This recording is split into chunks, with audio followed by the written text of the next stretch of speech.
अल्हम्दुलिल्लाहि वकफ़ा व सलामुन अला इबादिहिल्लज़ीना इस्तफ़ा अम्मा बअद फ़अऊज़ु बिल्लाहि मिनश शैतानिर रजीम बिस्मिल्लाहिर रहमानिर रहीम इन्ना इद्दतश शुहूरि इंदल्लाहि इस्ना अशरा शहरन फ़ी किताबिल्लाहि यौमा ख़लक़स समावाति वल अर्ज़ मिन्हा अर्बअतुन हुरुम ज़ालिकद दीनुल क़य्यिम सदक़ल्लाहुल अज़ीम। क़ालन नबिय्यु सल्लल्लाहु अलैहि वसल्लम अल्लाहुम्मा बारिक लना फ़ी रजब व शअबान व बल्लिग़ना रमज़ान औ कमा क़ाल नबिय्यु सल्लल्लाहु अलैहि वसल्लम। दोस्तों, बुजुर्गों और मेरे दीनी ईमानी भाइयों, रजब का महीना चल रहा है और आज रजब की 4 तारीख है।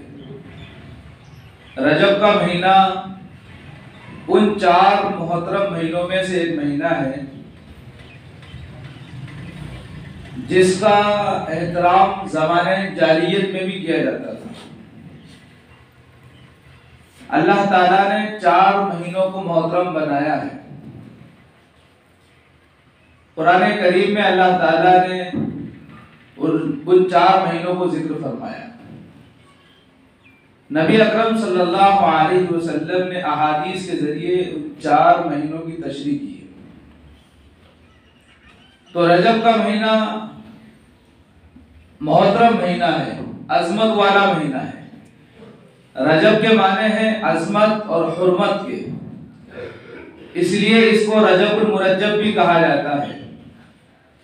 यानी ऐसा महीना जो अजमत के लायक है, एहतराम के लायक है। नबी अकरम सल्लल्लाहु अलैहि वसल्लम ने इस महीने में एक दुआ की है।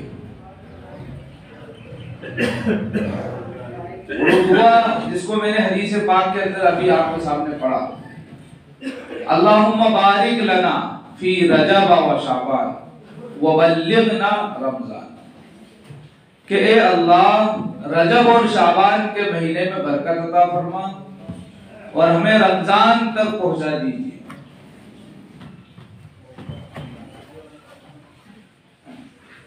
बरकत का यहाँ पर लफ्ज इस्तेमाल किया गया है। नबी अकरम सल्लल्लाहु अलैहि वसल्लम ने जो दुआ मांगी है वो सबसे पहली दुआ बरकत की दुआ है कि रजब और शाबान में अल्लाह बरकत अता फरमा। बरकत तो जिंदगी में हर महीने के अंदर इंसान के लिए होना चाहिए। हर लम्हे बरकत की दुआ इंसान को करना चाहिए।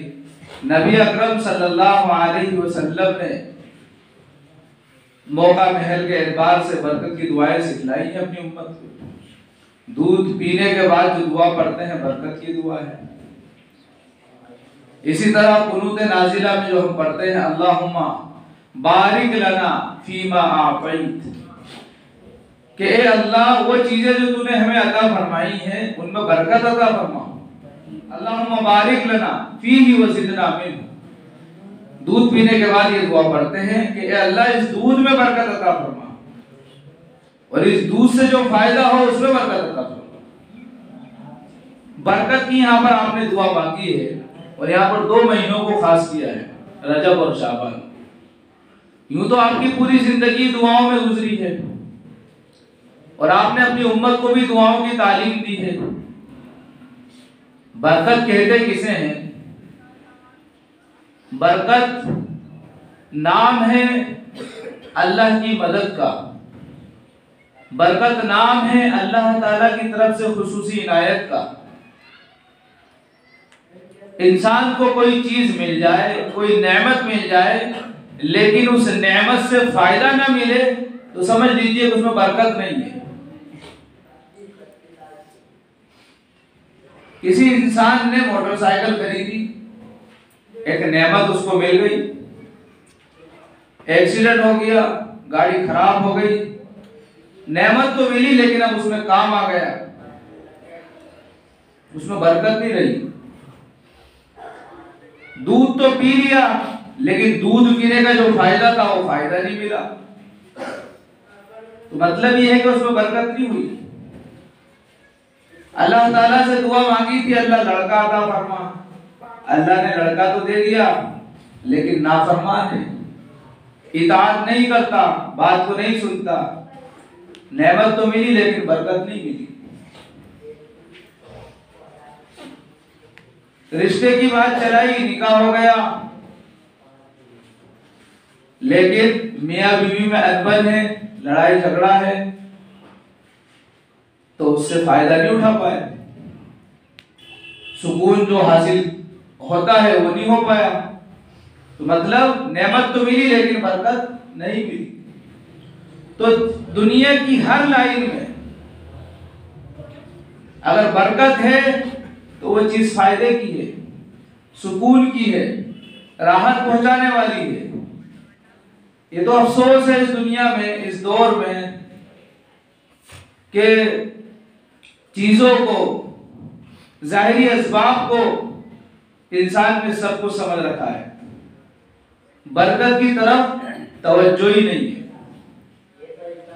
मजहब इस्लाम की ये वाहिद एक ऐसी तालीम है और अल्लाह की तरफ से वाहिद एक ऐसा इनाम है जो किसी और मजहब में नहीं है। बरकत लफ्ज ही किसी मजहब में नहीं है। वो इसका तर्जुमा भली करते हो अपने ज़बान के अंदर, लेकिन लफ्ज़ बरकत का जो मफहूम है, जो तर्जुमा है, उसको भी वो सही मानों में नहीं कर सकते। तो ये बरकत वाली खास नेमत तो अल्लाह ने ईमान वालों के लिए रखी। किसी ज़बान में, किसी मजहब में ये लफ्ज़ नहीं है। और बरकत तो अल्लाह ताला ने ईमान वालों के लिए रखी। नेमत में अल्लाह ताला ऐसी सिफत रख दे जो हमें फायदा पहुंचाए, सुकून रख दे, राहत रख दे, तो समझ लीजिए उसमें बरकत है।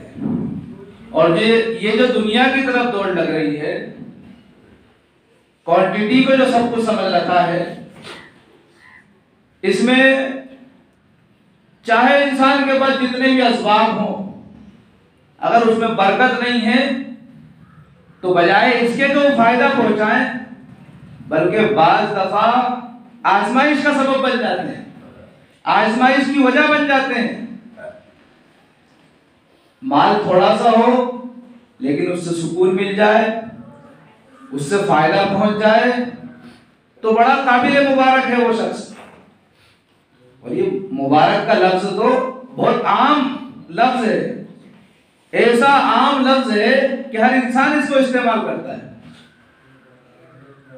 हर मौके पर मुबारक हो, शादी हो गई मुबारक हो, लड़का हो गया मुबारक हो, ईद आ गई मुबारक हो, रमजान आ गया रमजान मुबारक हो। हर मौके पर ये लफ्ज बोला जाता है मुबारक हो। क्या मतलब है इसका? कि अल्लाह ताला तुम्हारे लिए इस अमल में बरकत दे। लड़का हो गया, अल्लाह बरकत दे, तुम्हारे लिए इसको फायदे का जरिया बनाए। रमजान आ गया, अल्लाह ताला इस रमजान में तुम्हें इबादत करने की तौफीक दे, बरकत वाला बनाए तुम्हारे लिए। यह है मुबारक का लफ्ज, अल्लाह मुबारक करे तुम्हारे लिए। तो बरकत की तालीम तो इस्लाम में बहुत ज्यादा दी है, किसी और मजहब में ये तालीम नहीं है। तो यहाँ पर नबी अकरम सल्लल्लाहु अलैहि वसल्लम ने सबसे पहला लफ्ज जो इस्तेमाल किया, अल्लाहुम्मा बारिक लना फी रजब व शाबान, बरकत का लफ्ज इस्तेमाल किया और उम्मत को पैगाम दे दिया कि थोड़ा सा मिले अगर उसमें बरकत हो तो बहुत बेहतर है उस बहुत ज्यादा से जिसमें बरकत ना हो। फज़ाइल सदक़ात में एक वाक़या लिखा है कि 3 भाई थे और वो अपने वालिदैन की खिदमत करते थे। छोटा भाई खिदमत करता था बहुत ज्यादा और बड़े जो है खिदमत से कतराते थे। तो छोटे भाई ने कहा कि ये जो जमीन जायदाद का हिस्सा है ये तुम रख लो और मेरे हिस्से में माँ बाप की खिदमत दे दो। उन दोनों ने मशवरा किया कि बेहतर है, बेवकूफ आदमी पर को मिल गया, ठीक है भाई तू इनकी खिदमत कर और हम दोनों जमीन जायदाद में बांटा बांटा लेते हैं। ये तो हो गया, वो खिदमत कर रहा है और ये दोनों अच्छे से ले रहे हैं। एक दिन ख्वाब में देखा कि कोई कहने वाला यूं कह रहा है कि ए फलाने उठ और फला दरख्त के नीचे जाकर खोद, वहां पर 60 दीनार छुपे हुए हैं, खोद ले वहां से। उसने ख्वाब ही में पूछा क्या उसमें बरकत है? तो कहा बरकत तो नहीं है। कहा मुझे नहीं चाहिए। दूसरे दिन फिर ख्वाब में देखा कि कोई कह रहा है कि फलाने उठ और फला दरख्त के नीचे जाकर खोद, वहां पर इतने दिरहम है, वो तादाद मेरे ज़हन में नहीं है। तो उसने पूछा बरकत है? कहा कि बरकत तो नहीं है। उसने कहा कि मुझे नहीं चाहिए। फिर तीसरे दिन ख्वाब में देखा कि फलाने उठ फला दरख्त के नीचे जाकर खोद, वहां पर 1 दिरहम है, उसको निकाल ले। तो उसने कहा बरकत है? कहा इसको बरकत है। उसने जाकर खोदा, 1 दिरहम निकाला, सोचा क्या करें, चलो आज पार्टी बना लेते हैं। पहले बहुत कीमत थी 1 दिरहम की, और दिरहम भी कोई ये लोहे के सिक्कों का थोड़ी थी। दिरहम बोलते हैं चांदी के सिक्के को। उसने मछली खरीदी, मछली खरीदकर घर लाया, घर लाकर पेट चीरा तो उसमें खीरा निकला। उसको बेचा, फरोख्त किया, इन दोनों भाइयों से ज्यादा बड़ा मालदार बन गया। एक तो माँ बाप की खिदमत का सिला मिला, और दूसरा बताया कि बरकत ये होती है। माँ बाप की खिदमत का सिला दुनिया में मिलता है। जिसने माँ बाप की कदर की, माँ बाप की इज्जत की, अल्लाह दुनिया में उसको नवाजता है। और जिसने माँ बाप को ठुकराया, आंखें दिखाई, घुर्राकर बोला, तेज आवाज में बोला, तो दुनिया में भुगतता है। और किताबों के पढ़ने की जरूरत नहीं इसके लिए। अपने आस पड़ोस में, मोहल्ले पड़ोस में, माशरे में, माहौल में देख लो, मिल जाएंगे ऐसे वाकयात आपको। जिसने माँ बाप की कदर की, अल्लाह ने इज्जतों से नवाज दिया। जिसने नाकदरी की, अल्लाह ने जलील कर दिया। जिस दौलत पे, जिस ताकत पे, जिस रुपये पैसे पे घमंड था, अल्लाह ने सब मिट्टी में मिला दिया। दर दर के मोहताज हो गए। मूसा अलैहिस्सलाम तूर पर जाते थे। तूर एक पहाड़ का नाम है, और अल्लाह ताला से बातें किया करते थे। बड़ा मशहूर है आपका ये वाकया, बल्कि आपके तो सारे ही वाकये मशहूर हैं। तो जब उनकी वालिदा का इंतकाल हो गया, तो अल्लाह की तरफ से आवाज आई कि मूसा पहाड़ पर चढ़ रहे हो, संभल कर चढ़ो। इसलिए कि दुआएं देने वाली अब नहीं रही, दुआएं देने वाली अब नहीं रही, संभल कर चढ़ो। माँ बहुत बड़ी दौलत है। आप चाहे लड़ लो, झगड़ लो, अनबन हो जाए, कहीं भी चले जाओ, माँ का दिल उसी बेटे पर अटका रहता है। भले सारे भाई उससे लड़ रहे हों, जिस बेटे के साथ रह रही है, उस बेटे के डर की वजह से उस भाई की तारीफ नहीं करेगी, लेकिन दिल में उसी का जो है वहम रहेगा। ये होती है माँ।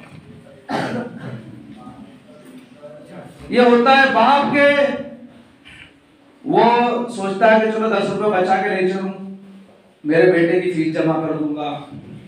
अरे मेरी तो गुजर जाएगी, गुजर गई, चलो मेरे बेटे को ऐशो आराम के लिए कुछ दिला दूं। खुद तकलीफें बर्दाश्त करके, सऊबतें बर्दाश्त करके, दूसरों की गालियां सुनकर और बहुत सारी आजमाइशों से निकलकर, अपने जज्बात को कुचल कर, मसल कर, कुछ पैसे इकट्ठे करके अपनी औलाद पर खर्च कर देता है। ये है बाप। इसलिए उलमा ने लिखा कि अगर किसी की औलाद का, अल्लाह ना करे, किसी की औलाद का बचपन में इंतकाल हो जाए, तो तकलीफ किसको होगी, माँ को या बाप को? जवाब दिया उलमा ने कि माँ को ज्यादा तकलीफ होगी। क्यों? इसलिए कि 9 महीने पेट में रखा है, दर्द से की तकलीफों को बर्दाश्त किया है। बच्चे की विलादत होना इतना आसान नहीं है। एक शख्स ने टोकरी में अपनी माँ को बिठाया और पैदल उसने हज करा और काबे का तवाफ किया। हजरत उमर रजी अल्लाह तआला अन्हु के पास आया, कहा कि अमीरुल मोमिनीन, मैंने अपनी वालिदा को टोकरे में बिठाया और पैदल हज किया है, और ऐसी पथरीली जमीन, गर्म जमीन कि वहां इंसान नंगे पैर चल ले तो छाले हो जाए, मैंने पैदल अपनी वालिदा को हज कराया है। क्या मैंने अपनी मां का हक अदा कर दिया? तो अमीरुल मोमिनीन उमर रजी अल्लाह तआला अन्हु ने फरमाया कि बेटा, जब तू पैदा हो रहा था उस वक्त तेरी मां ने जो एक मर्तबा आह की थी उसका भी हक अदा नहीं किया तुमने।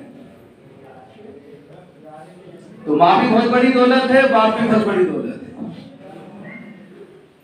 मुसलमानों में एक गलती जो है सरायत कर गई है, वो ये है कि मां को ज्यादा मर्तबा देते हैं, बाप को नहीं देते, और ये कल्चर मुसलमानों का नहीं है, ये कल्चर मुसलमानों का नहीं है। हजरत ईसा अलैहिस्सलाम बगैर बाप के थे, अल्लाह ने मां के जरिए उनको दुनिया में भेजा, अपनी कुदरत कामिला के जरिए, कलमा कुन फयकुन के नतीजे में। तो ईसाइयों में मां को मानने का जज्बा ज्यादा था, इसलिए कि उनके कोई वालिद नहीं थे। यहां तक कि मां को भी अल्लाह के बराबर मर्तबा दे दिया, बेटे को भी अल्लाह के बराबर मर्तबा दे दिया। तो वही सिलसिला हमारे हिंदू भाइयों में भी चला गया, वही सिलसिला मुसलमानों में भी आ गया कि मां को तो बहुत ज्यादा इज्जत दे दी और बाप को कह दिया ये तो कचरे का डब्बा है। हकीकत है, ये हकीकत है। बाप को अहमियत नहीं दे रहे आजकल लोग, जबकि हदीस पाक का मफहूम है, नबी अकरम सल्लल्लाहु अलैहि वसल्लम ने फरमाया कि बाप की आवाज से ऊंची आवाज तुम्हारी नहीं होना चाहिए। अगर बाप नाराज है तो अल्लाह तुम्हारे से कभी राजी नहीं होगा। सही हदीस है, अगर बाप तुमसे नाराज है अल्लाह कभी राजी नहीं होगा, और अगर तुमने बाप को राजी कर दिया तो अल्लाह तो यूं ही राजी हो जाएगा। बाप की नाराजगी में अल्लाह की नाराजगी है, और बाप की रजामंदी में अल्लाह की रजामंदी है। इतना बड़ा मर्तबा बाप का। और बाप के होते हुए औलाद शहजादों की जिंदगी गुजारती है। जब बाप दुनिया से रुखसत हो जाता है, जब पता चलता है कि बाप क्या दौलत थी। और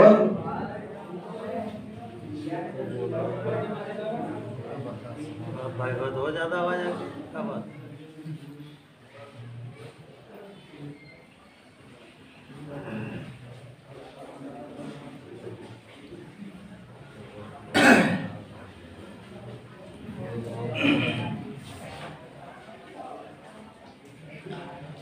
हदीस पाक में नबी अकरम सल्लल्लाहु अलैहि वसल्लम ने अपनी उम्मत को जो तालीम दी है उसमें तजाद नहीं है, टकराव नहीं है उसके अंदर, और उसमें किसी पर ज्यादती भी नहीं है।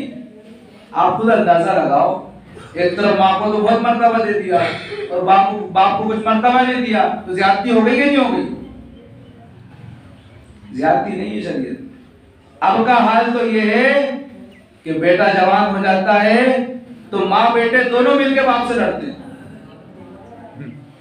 हकीकत है। और वो बाप क्या हो जाता है? मजलूम। और मजलूम की आह भी इंसान को हलाक कर देती है।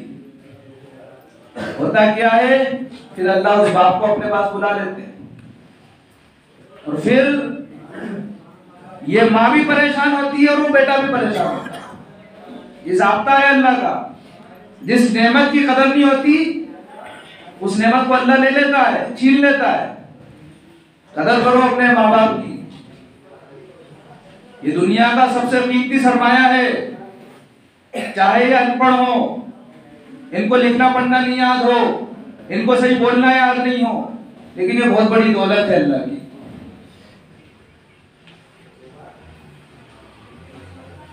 और यहां तक तालीम दी कि अगर किसी के माँ बाप इस हालत में इंतकाल कर जाए कि वो अपनी औलाद से नाराज थे और औलाद को अब एहसास हो रहा है तो फिर वो क्या करे? बाप के दोस्तों के साथ अच्छा सलूक करे, अपनी बीवी के जरिए अपनी माँ की सहेलियों के साथ अच्छा सलूक करे।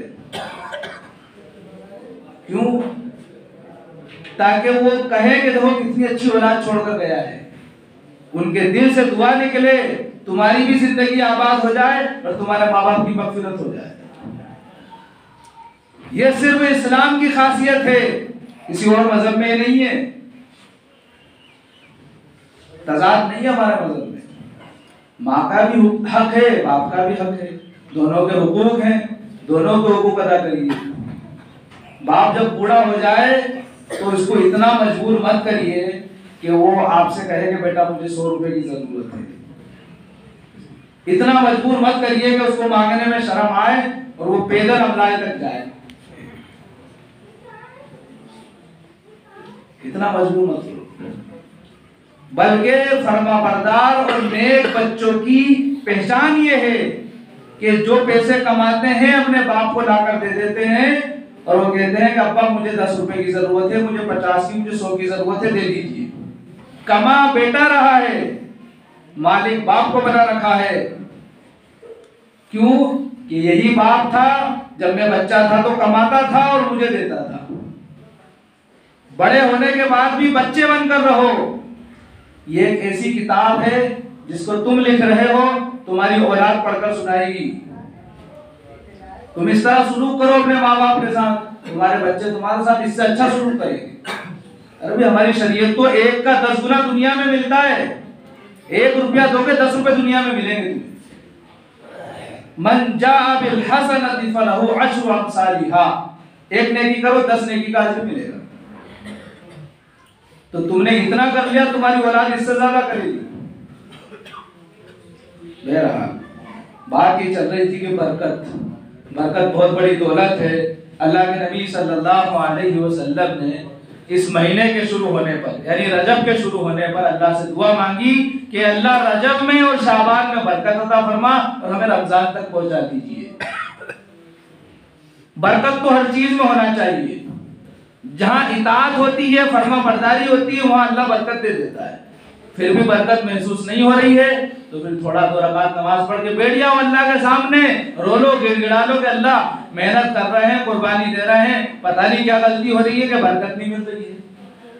तो फिर अल्लाह ताला इंशाल्लाह उस माल में, उस जो भी सामान होगा अल्लाह सब में बरकत दे देगा। औलाद हो तो औलाद में, दुनिया की जो भी चीज होगी अल्लाह सब में बरकत दे देगा। और जब अल्लाह बरकत दे देता है तो थोड़ा भी बहुत हो जाता है, और बरकत छीन लेता है तो ढेर सारा माल दे देता है, लेकिन वो सब ऐसे ही पानी की तरह बह जाता, पता ही नहीं चलता। इंसान उससे फायदा नहीं उठा पाता है और बरकत वाली चीज से फायदा उठाता है। इसलिए बरकत अल्लाह से मांगो। नबी ने इन 2 महीनों को खास इसलिए किया ताकि पता चल जाए उम्मत को कि रमजान कितना कीमती महीना है, कि 2 महीने पहले से तैयारी कर लो, अपने औकात का एक निजाम बना लो कि मुझे कब कौन सा काम करना है, और 1 महीने के लिए बिल्कुल फारिग कर लो। रमजान का महीना आने से पहले अपने आप को फारिग कर लो और रमजान में सिर्फ इबादत करो। थोड़ा बहुत कामकाज कर लो, चलते फिरते। होना तो ये चाहिए कि रमजान पूरा महीना हम इबादत में गुजारे। हर इंसान जो है एक तरह से मोतकिफ हो जाए कि सिर्फ वो सोने के लिए घर जाए, दिन भर अल्लाह अल्लाह करता रहे, और घर में भी जाए तो वहां भी अल्लाह अल्लाह करता रहे, कुरान पढ़ता रहे। अभी से उसकी तैयारी करेंगे तो फिर रमजान हमारा अच्छे से गुजरेगा। तैयारी ऐसी ना करेंगे इफ्तारी के लिए सब खरीद लिया, पुड़िये पापड़ बना लिए हमारी मस्तूरात ने और सारा सामान खरीद के रख लिया, अब रमजान आ गया तो खूब खा रहे हैं, टाइम टेबल बदल लिया और जो आम दिनों में खा रहे थे उससे ज्यादा खा रहे हैं। तो खाने पीने का महीना नहीं है, इबादत का महीना है, अल्लाह को राजी करने का महीना है। नबी अकरम सल्लल्लाहु अलैहि वसल्लम बहुत ज्यादा फिक्रमंद रहते थे रमजान के ताल्लुक से।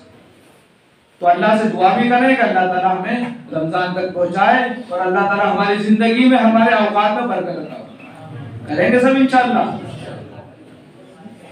ये अहद कर लें, अपने दिल में ये वादा कर लें पक्का कि इंशाअल्लाह जितने भी रमजान अभी तक गुजरे हैं उनकी तो माफी मांगेंगे, और अब जो रमजान आ रहा है इस रमजान से इंशाअल्लाह जितने भी रमजान अल्लाह ने हमारे मुकद्दर में लिखे हैं सब में मुकम्मल इबादत करेंगे इंशाअल्लाह। अल्लाह ताला मुझे भी, आपको भी, हम सबको, सारे मुसलमानों को दीन समझने की, अमल करने की तौफीक अता फरमाए। माँ बाप को अपने बच्चों की सही तरबियत करने वाला बनाए, बच्चों को माँ बाप की खिदमत करने वाला, इताअत करने वाला, फरमाबरदार बनाए। अल्लाह ताला मरने से पहले हम सबसे राजी हो जाए। आमीन व आखिरु दावाना अनिल हम्दुलिल्लाह।